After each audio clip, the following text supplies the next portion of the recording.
Game changer అంటే negative aspect లో ఉన్నాడు మన రామ్ చరణ్ గానీ ఆ సినిమా సరౌండింగ్ మొత్తం నెగిటివ్ అయిపోయింది. ఆ పుష్ప 2 వల్ల కావచ్చు, రేవంత్ రెడ్డి కోపం మొత్తం గేమ్ చేంజర్ మీద చూపించినట్టు అనిపించింది. గేమ్ చేంజ్ చేసింది రేవంత్ రెడ్డి అనుకున్నాను అయితే. నెగిటివ్ వేలో గేమ్ చేంజర్ ని రేవంత్ రెడ్డి నెగిటివ్ చేసి పడేసి అనిపించింది. ఎందుకంటే వాళ్ళు అంతగానం దిల్ రాజు ఎంత కష్టపడ్డాడు సినిమా కోసం, ఆ చిరంజీవిని అందరినీ ఒప్పించి తీసుకొని పోయినా కూడా రేవంత్ రెడ్డి ఒప్పుకోలేదు. సో అది ఖచ్చితంగా గేమ్ చేంజర్ మీద పడే ప్రభావం ఉంది. ఎందుకంటే మనందరూ తెలుసు అన్న అసలు బెనిఫిట్స్ ఎట్లా కలెక్ట్ చేస్తాయి. రామ్ చరణ్ కి ఒక రేంజ్ లో ఫ్యాన్ ఫాలోయింగ్ ఉంది. ఆంధ్రాలో అయితే ఇంకా చింపేసుకుంటారు రామ్ చరణ్ కి. మెగా ఫ్యామిలీ పవన్ కళ్యాణ్ రామ్ చరణ్ అంతా ఫాలోయింగ్ మొత్తం ఇటు సైడే ఉంది కాబట్టి. సో అంటే ఎప్పుడైనా మనకి పెద్ద హీరోలు అయితే ఖచ్చితంగా కంపారిజన్ ఉంటుంది అన్న, మనం చేయొద్దు అన్న కూడా ఉంటది. అక్కడ అల్లు మెగా అన్నట్టు ఉన్నప్పుడు అల్లు అర్జున్ సినిమా 1700 కోట్లు కొట్టినప్పుడు కనీసం 1500 కోట్లు లేకపోతే 1000 కోట్లు దాడదా అనేది అయితే ఖచ్చితంగా ఉంటది.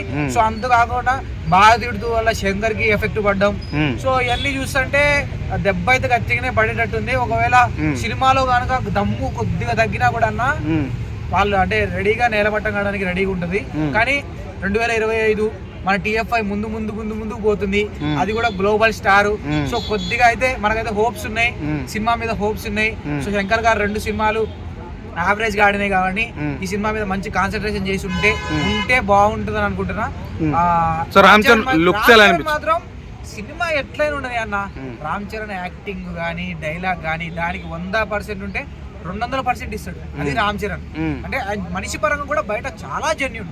మన బిగ్ బాస్ లో కూడా మన విన్నర్ వేరే వారు అయితే నీకు గౌతమ్ కి చాలా సర్ది చెప్పి ఉంటుంది. అంటే ఆయన అంటే నేను చిరంజీవి కొడుకుని ఆయన అంటే ఎంత రూబాబు ఒకరితో మాట్లాడడం, ఒకరితో గురించి అందరిని దూరం చేయడం ఉండదన్న. అల్లు అర్జున్ ఉంటుంది అట్లా యాటిట్యూడ్. కానీ చిరంజీవి కొడుకు Ram Charan 0% attitude. Talent 1000% attitude 0%. ఎవ్వరు పోని వాళ్ళని మంచిగా నవ్వుకుంటా పలకరించే స్వభావం కాబట్టి యాక్టింగ్ లో కూడా మనందరూ తెలుసు. ఒక కొన్ని సందర్భాల్లో RRR లో NTR కి మించిన పర్ఫార్మెన్స్ అయితే ఉంది. సో యాక్టింగ్ లో కుమ్మేశారు కాబట్టి ఆ లుంగిలో అసలు ఆయన వేసే ఆ స్టెప్పులు రా మచ్చారా ఎట్లా ఊపిందో. సో సినిమా అయితే ఖచ్చితంగా హిట్ అయిందని నేను అనుకుంటున్నాను. సో 3-4 లుక్స్ ఉన్నట్టున్నాయి, 2 or 3 లుక్స్ ఉన్నాయి. అవునవును. సో ఏ లుక్ నీకు ఎలా నచ్చింది? రాజకీయ నాయకుడు లుక్, లుంగిలో హెలికాప్టర్ లో సూట్ వేసుకొని దిగేట వాళ్ళని చూసినాం కానీ హెలికాప్టర్ లో బలీలు ప్లస్ లుంగి అంటే కింద స్థాయి వ్యక్తి కూడా హెలికాప్టర్ ఎక్కగలడు ఒక నమ్మకాన్ని అయితే కనిపించిండు. సో రాజకీయాల చుట్టూ తిరుగుతుందంట. మరి రాజకీయాల మీద ఏ మేరకు ప్రభావం ఉంటుందో, ప్రజలు కూడా రాజకీయాల గురించి ఎట్లా ఆలోచిస్తారో ఖచ్చితంగా శంకర్ మూవీస్ అయితే ఖచ్చితంగా ఆలోచింపజేసేటట్టే ఉంటాయి. మనందరూ తెలుసు రోబోట్ తర్వాత వారం రోజులు ఫోన్ మాట్లాడే మానేసిన నేను. అట్లా ఆయన ఖచ్చితంగా ప్రభావం ఉంటుంది, మ్యానిపులేట్ చేస్తాడు. సో దీని వల్ల కూడా రాజకీయాలకి మనుషులకి యూజ్ అయితే ఉంటది అన్న సినిమా పరంగా. విలన్ సుధా ఎట్లా అనిపించింది పర్ఫార్మెన్స్? సూపర్ సీఎం క్యారెక్టర్ లో ఆయన విలన్ మన సూర్య ఇప్పుడు ఏంటంటే ట్రెండ్ మార్చిండు. ఏ హీరో అయినా గానీ హీరోని కూడా డామినేట్ చేసేస్తాడు. హీరోని డామినేట్ చేసే సూర్య మరి రామ్ చరణ్ అయితే కష్టమే అనుకోవాలా. కానీ రామ్ చరణ్ కూడా తగ్గ ఇస్తాడు కాబట్టి ఇద్దరికి వేరే ఉంటది. సో కాంపిటీషన్ ఖచ్చితంగా ఉండబోదు. బ్యాక్గ్రౌండ్ మ్యూజిక్ ఎలా అనిపించింది? తమన్ గారిది బాగుందన్న, సూపర్. తమన్ గారు డాకు మహారాజ్ లో ఇచ్చి పడేశారు, గేమ్ చేంజర్ లో ఇంకా ఇచ్చి పడేశారు. బాగుంటది. అది కూడా బీజిఎం కూడా చాలా బాగుంది. ఆ సాంగ్ కూడా ఒకటి వచ్చింది కదా, అది కూడా వేరే రేంజ్ లో. 3 songs రిలీజ్ అయినాయి కదా, 3 songs ఎలా అనిపించింది? 3 బాగున్నాయి అన్న, చాలా బాగున్నాయి. అంటే వినడానికి చాలా బాగున్నాయి.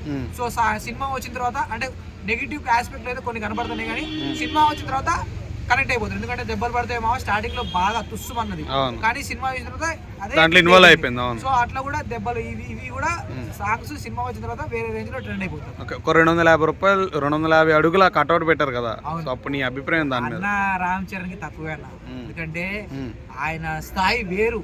అంటే రామ్ చరణ్ గారు అని అంటే స్థాయి వేరన్న ఆయనది. అంటే చిన్న ఇప్పుడు వచ్చి చేసేది కాదు. ఆయన మగధీర ఫస్ట్ సినిమా నుండే, చిరుత మగధీర నుండే ఆయన వేరే లెవెల్. యాక్టింగ్ కానీ అన్ని స్వభావం కానీ మనిషి స్వభావం కానీ అన్ని వేరే రేంజ్ అన్న. ఓకే.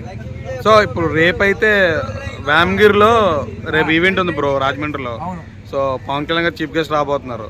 సో ఏ రేంజ్ లో రచ్చ ఉండబోతుంది? పవన్ కళ్యాణ్ వస్తే అన్న ఒక విజృంభణ. అది రామ్ చరణ్ కి పవన్ కళ్యాణ్ వస్తే ఆ ఊహ ఎంత బాగుందో నిజంగా సూపర్ అన్న, నిజం చెప్తున్నా. అంటే ఇప్పుడు పుష్పకి చిన్నదానికే ఆ బందోబస్తు కి చనిపోయారు కదా, నాకు తెలిసి ఆంధ్రాలో ఉన్న పోలీసు వాళ్ళందరూ అక్కడే ఉండాలి, అక్కడ ఉండాలి అంతే. ఎందుకంటే రామ్ చరణ్ అక్కడ పవన్ కళ్యాణ్ అంటే ఇక డిప్యూటీ సీఎం, మళ్ళీ అది కాకుండా ఇక సినిమాని ఒక 100-200 కోట్లు పెంచింది ఆ ఒక వీడియో, ఒక ఎంట్రీ 100-200 కోట్లు పెంచింది. ఎందుకంటే పవన్ కళ్యాణ్ ఫ్యాన్స్ మామూలు వాళ్ళు కాదు. ఎందుకంటే పడిపోతున్న సినిమాని కూడా ఇంట్లోంచి డబ్బులు పెట్టి మరి లేపే ఫ్యాన్స్ డైహార్డ్ ఫ్యాన్స్ ఉంటారు. సో ఆ fans, mega fans, Pawan Kalyan fans మన వాళ్ళకి సపోర్ట్ చేస్తే చాలు, అది వెళ్ళిపోయింది ఎక్కడికి. ఓవరాల్ గా సినిమా ఒక 2,000 కోట్లన్నా వసూలు చేద్దాం ఖచ్చితంగా. అంటే హిట్ కొడుతుంది అని అనుకుంటున్నా. ఆ కలెక్షన్ల గురించి మనకు తెలియదు, కానీ కలెక్షన్ కూడా భారీ ఎత్తున పుష్పని ఏమైనా కొట్టగలుగుతుందంట.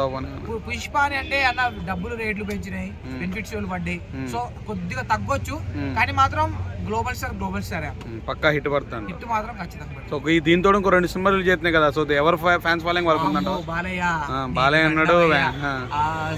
అసలు ఆ గుర్రంది సీన్ ఉందన్న టీజర్ లో గ్లిమ్స్, అసలు ఇట్లా ఎక్కడెక్కడ కెమెరా ఎక్కడెక్కడో తిప్పి మెల్లగా కళ్ళు చూపించినప్పుడు ఆ బీజిం పడుతుంది అన్న, టీరి అని అసలు వేరే లేదు. సో వెంకటేష్ గారి సినిమా కూడా రాబోతుంది కదా, సో ఈ రెండిట్ల మీద ఐ మీన్ గేమ్ చేంజ్ తగ్గొచ్చు అంటావా, ఎవరు ఫాలోయింగ్ వాళ్ళకి ఉంటుంది అంట. ప్రతి సంక్రాంతికి వెంకటేష్ సినిమా వచ్చింది, దానికి ఆడియన్స్ ఉంటారు, ఫ్యామిలీ ఆడియన్స్, వాళ్ళు వెళ్ళిపోతారు. సో డాకు మహారాజ్ కూడా ఈ సినిమా హిట్ అయింది ఖచ్చితంగా, ఎందుకంటే బాలయ్యకి దగ్గరలో ఫ్లాప్లు ఏం పడలేదు, మంచి హిట్లే పడ్డాయి. ఇది కూడా హిట్ పడింది. బీజిఎం కూడా తమని బాలకృష్ణ అంటే ఆయన పిచ్చోడైపోతాడు, తమను. Thanks bro.